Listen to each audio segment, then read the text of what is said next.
বন্ধুরা এ দেখো ঘর ঝাড় দিচ্ছে, 12টা বেজে গেছে। ঘরটা ঝাড় দিয়ে স্নান করবো। আজকে একটুখানি ঝুলটা ঝেড়ে নিলাম। কি বলো তো, এত তাড়াতাড়ি ঝুল পড়ে যায় না ঘরের মধ্যে, তাই আজকে একটু ঝুলটা কোনো রকম হালকা করে ঝেড়ে পশম উঠেছে। এই দেখো গরমে একটু পশম ওঠে, আবার শীতকালে একটু পশম ওঠে। যতবার ঝাড় দেবো এরকম গাদা গাদা পশম ওঠে। তো ঘরটা ঝাড় দিয়ে নিই। আর টুকটুককে দেখো নিচের ঘরের সমস্ত কাজকর্ম সেরে এখন উপরে ঘরে এসে বসেছি। আর একটু ঘরটা মুছে নেব, সেই জন্য তো গরম লাগছে দেখে একটু বসলাম।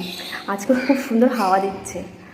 আজকে তো বৃষ্টি হওয়ার কথা আছে, এবার জানি না কখন হবে, কিন্তু হালকা মেঘটা করেছে আকাশে, তো ভালো হাওয়া দিচ্ছে দেখে। চলো ঘর মুছে নিই। আর ঘরগুলোকে না আমি দেখো জানলা দিয়ে, তো রোদের তাপ তো সেই জন্য তারও লাইটটা জ্বালিয়ে নিই। রোদের তাপ মানে তাও আজকে হাওয়া দিচ্ছে দেখে ওই পাশে জানলাটা খুলে পর্দা দিয়ে দিয়েছি।